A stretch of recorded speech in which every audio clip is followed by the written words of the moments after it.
عندنا في دمشق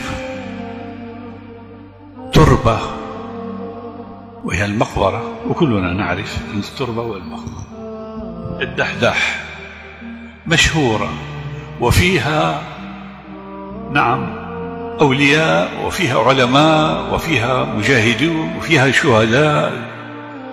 تربة مشهورة في دمشق، كل من عرف دمشق يعرف هذه التربة.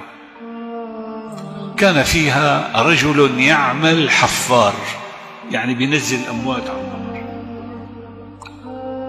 جاءت في يوم من الأيام امرأة وطلبت من الحفار أن يحفر لها قبرا.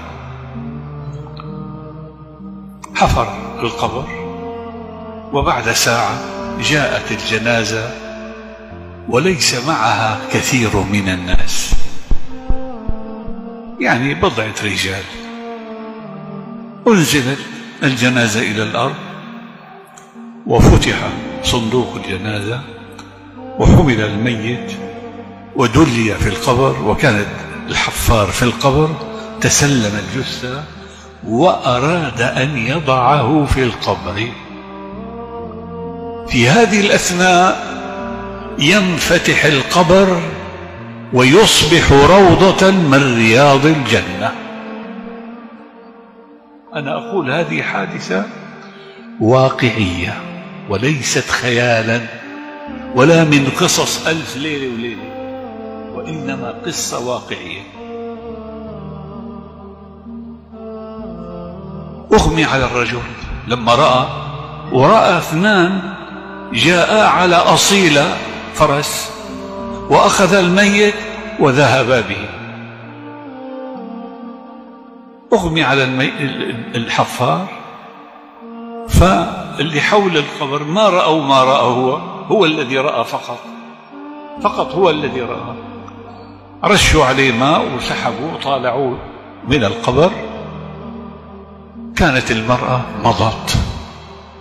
ما لك؟ قال له والله رأيت عجبا، رأيت كذا كذا كذا.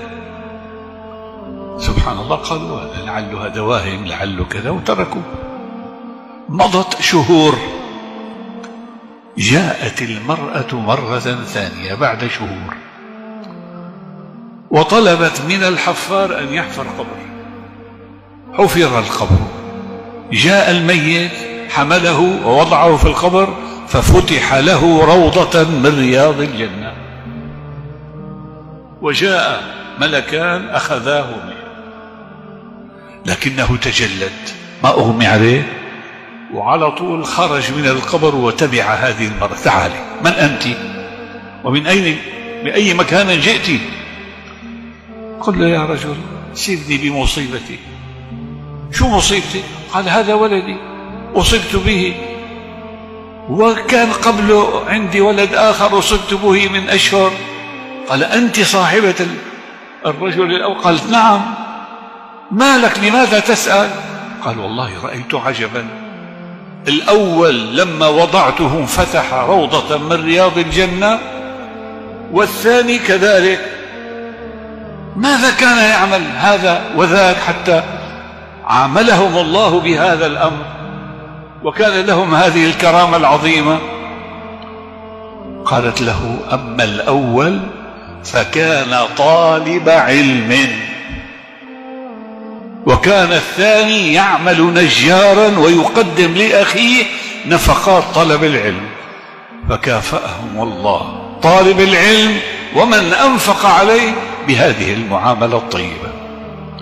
هذا الحفار رأى هذه الحالة وسمع هذا الجواب، ترك المقبرة ونزل منها إلى جامع التوبة، الجامع الذي نعيش نحن فيه. وكان الوالد وأبو الوالد وجده وأبو جده كلهم يعملون في هذا المسجد. كان جدنا هناك واسمه الشيخ سعيد البرهاني، جد الشيخ سعيد البرهاني والدي. جاء إليه قال له أريد أن أطلب العلم. قال له خير، أنت عمرك الآن 45-50 سنة، نسيت حياتك كلما قرأت العلم، الآن بدك تتعلم العلم. لماذا؟ قال لأنه صار معي كذا كذا كذا. قال له خلاص اتكل على الله ويلا ابدأ في طلب العلم.